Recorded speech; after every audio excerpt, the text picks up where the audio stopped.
नमस्कार हार्दिक भाव स्वागत जनाऊँ आम ओडिया भाषा साहित्य को।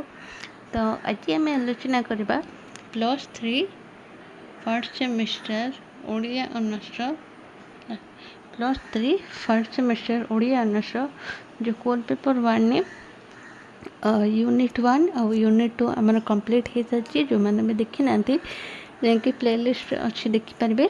तो आज आम आलोचना करवा यूनिट 4टा है आ बाकी रहा यूनिट 3टा। तो यूनिट 4 क्लास कंप्लीट हो सारापर मुझे तुमको यूनिट 3 क्लास करी जेहेतु नोट कलेक्शन करवा हुए तो बहुत डिफिकल्ट हो जाए जहाँ भी हो तो तुमको क्लास नहीं आसबि। यूनिट 4 क्लास कंप्लीट हो सारापर मुझे तुमको यूनिट 2 यूनिट 3 क्लास करी तुमको जो कोर पेपर 1 आ कोर पेपर 2 रही ए दुईटा पेपर तुम मनकर सब यूनिट सरी सारापर सिलेक्शन 1 मार्क 2 मार्क और 5 मार्क ये सब सिलेक्शन नहीं आसबा है। तो यूनिट 4 तुमको सिलेबस था मानक भाषा और उपभाषा है तार आज आम आलोचना करवा। तो ये आलोचना करने पूर्व मुझे तुमको कही रखुच्छी जो मैंने भी आम टेलीग्राम चैनल जॉइन होगा चाहते से मैंने जाकि आम यूट्यूब डिस्क्रिप्शन बॉक्स लिंक अच्छी जाकि जॉइन करेंगे। तो चलतु डेरी नक आरंभ करवा। तो मानक भाषा कहले कौन बुझ ना मानक भाषार संज्ञा जो उपभाषा तार अपभाषा अन्य सहयोगी उपभाषा मानक उपरे निजर साहित्यिक और सांस्कृतिक श्रेष्ठत्व आरोपण करी सेमानक द्वारा सेमानक आदर्श प्रतिनिधित्व स्थानीय सर्वाधिक सर्वसाधारण भाषा रूपे विवेचित होता है मानक भाषा बोली कही था। तो ये उपभाषा कहले कौन आम परवर्ती पर्यायर आलोचना करवा। तो ये जो अंचल सॉरी जो उपभाषा है जो उपभाषा आखपाख अन्य सहयोगी उपभाषा मानक उपरे तार साहित्यिक और सांस्कृतिक से सब को आरोपण करी निजर आदर्श माने स्टैंडर्ड ओडिया लैंग्वेज है मानक भाषा को इंग्रजी स्टैंडर्ड ओडिया लैंग्वेज बोली कहुए मन रखिए। ये सब स्थानीय प्रतिनिधित्व भाषा रूपे विवेचित जो भाषा उपभाषा होता है से ताकू आम मानक भाषा बा स्टैंडर्ड ओडिया लैंग्वेज बोली कही था। ये मानक भाषा को आम प्रामाणिक भाषा बोली कहू और आदर्श भाषा और परिनिश्चित भाषा कहू। तो मन रखिए बिल्कुल भी कन्फ्यूज हेबेनी मानक भाषा को आम प्रामाणिक भाषा कहू आदर्श भाषा कहू। मानक भाषा पारस्परिक विचार विनिमयर साधारण माध्यम भाव साहित्य रचना और शासन शिक्षा पत्रलेप संवाद सरबराह आदि कार्य व्यवहृत होता है। तो मानक भाषा क्योंटी व्यवहार होता है ना क्योंटी ना साहित्य रचना क्षेत्र में जपरी हो शासन प्रचार हो बा शिक्षा पत्र हो माने संवाद पत्र टेलीग्राम ये सब आमर जोटा कि पब्लिक प्लेस कहुए है संवाद पत्र टेलीविजन एगुड़ाक मानक स्टैंडर्ड ओडिया लैंग्वेज आमर व्यवहार हुए है। मानक भाषार वैशिष्ट्य और लक्षण कौन। फर्स्ट पॉइंट रहा जेकोसी भाषा मानक भाषार परिणत होगापर तार अन्य सहयोगी भी भाषा मानक उपरे पर्याप्त प्रभाव विचार करे। तो ये कौन देला ना जेकोसी भी भाषा मानक भाषा परिणत होगापर तो विभाषा कहले कौन बुझ ना गोटे विभाषा मानक भाषा परिणत होगापाई तार जो सहयोगी भाषा मानक उपरे पर्याप्त प्रभाव करें यहाँ हूँ मानक भाषार गोटे लक्षण। तापर मानक भाषा व्याकरण द्वारा नियंत्रित यार उच्चारण निर्दिष्ट यार स्थिर होता है। किछि काल परे मानक भाषार रूप प्राचीन हो जाए। तापर आसला आंचलिक विभाषा गुड़िक स्वच्छ परिमाण हो पछके यह उपर प्रभाव पकई था जहाँ द्वारा यार रूप सर्वदा सुस्पष्ट और सुनिर्दिष्ट हो पारे। तापर पॉइंट आसला स्थान और समय अनुसार मानक भाषार व्याकरण नियमित भाव परिवर्तन होता है। ମାନକ ଭାषार गोटे आदर्श रूप थाए यहाँ हेनी है। तापर आसला मानक भाषा व्याकरण दृष्टि शुद्ध बोली ग्रहण कराए।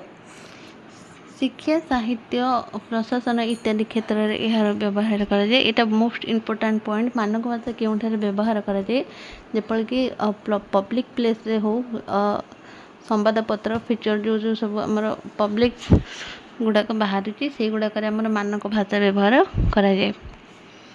मानक भाषा को आधार कर व्याकरण लिखित होता है। शिक्षित व्यक्ति मानक यही भाषा व्यवहार करते हैं। यहाँ भी गोटे इम्पोर्टाट क्वेश्चन आसपे जे डैश भाषा को शिक्षित व्यक्ति माने व्यवहार करते क्यों भाषा को ना मानक भाषा को। मानक भाषा सरकारी भाषा बा राजकीय भाषार भाव प्रचलित होता है। यहाँ भी यही तीन टा पॉइंट सेमानकर बहुत वेरी वेरी इम्पोर्टाट पॉइंट मन रखिए। मानक भाषा को आमर संवादपत्र हो कि शिक्षा क्षेत्र में हो ये सब आदि कार्य व्यवहार होता है। आ मानक भाषा को शिक्षित व्यक्ति माने भाषा व्यवहार करते। तापर पॉइंट आसले मानक भाषा सरकारी और राजकीय भाषार प्रचलित रूपे व्यवहार होता है।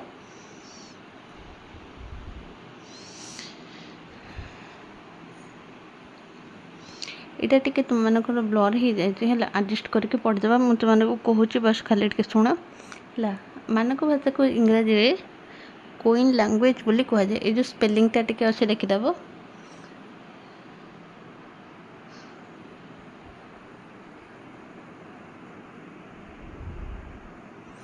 गोटे हूँ नोइन लैंग्वेज आ गोटे हूँ कोइन लैंग्वेज है। यहाँ हूँ तुम मानकर सठिक हम तो हूँ कोइन लैंग्वेज बोले मानक भाषा को कह जाए। यूनानी भाषा रे एक शब्द होउची कोइन लैंग्वेज जार शिष्ट आदर्श प्रामाणिक है। यूनानी भाषा रे हमर कोइन लैंग्वेज को कौन कहे ना शिष्ट आदर्श प्रामाणिक। गोटे भाषा क्षेत्र में विभिन्न अंचल में प्रचलित साधारण जनतार दैनंदिन जीवन में भाषा ही कथित भाषा। एक अंचल में कथित भाषा अन्य अंचल में कथित भाषा ठारू किंचित भिन्न। एहीपरि भिन्न उच्चारण कथन भंगी शब्द प्रयोग वाक्य विन्यास इत्यादि क्षेत्र में दृश्यमान होता है। एक अंचल भाषा मध्य सामाजिक स्वतंत्र परिलक्षित हो जहाँ उपभाषा कहुए। तो उपभाषा कहले आम परवर्ती क्लास में देखा उपभाषा कौन। तो यहाँ मानक भाषार क्लास चलती है।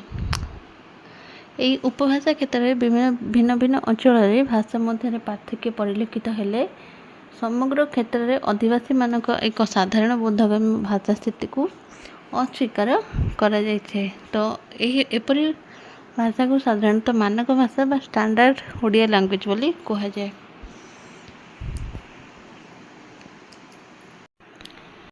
तापर इसलिए मानक भाषा को विभिन्न पर्याय विभक्त करा जाइछे जेपरि सिंधा भाषा है। फर्स्ट आसला सिंधा भाषा ये ब्लर हो जाए। तो यहाँ तुम मानक इम्पोर्टाट रही चाहिए भी जल्दी जो मैंने चाहिए स्क्रीनशॉट मार रखिए कि नोट कर रखिपारे। सेकेंड आसला काश्मीर भाषा। थर्ड आसला पंजाबी भाषा। तापर आसला तुम मानकर लहंदा भाषा। तापर गुजराती भाषा। तापर आसला राजस्थानी भाषा पहाड़ी भाषा।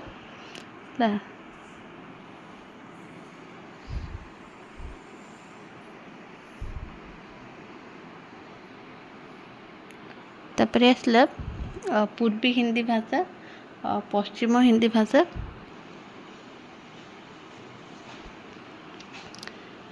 तापर आसला सिंघली भिली मराठी ये सब भिन्न भिन्न भाषा प्रकार दिखाई बिहारी है बंगला आसामी ओडिया भाषा एगुड़ा टे ब्लर हो जाए। तो पिला माने आज तुम मानकर एतिकी पुणी देखा परवर्ती क्लास रे। तो नेक्स्ट क्लास रे आम आलोचना करवा ये जो मानक भाषाटा तो सरीगला है। जो मानक भाषा अच्छी स्टैंडर्ड ओडिया लैंग्वेज रो जो उपभाषा तुम मानकर अच्छी उपभाषा क्लास विषय आम आलोचना करवा। तो आज एतिकी पुणी देखा परवर्ती क्लास रे। रहिली नमस्कार।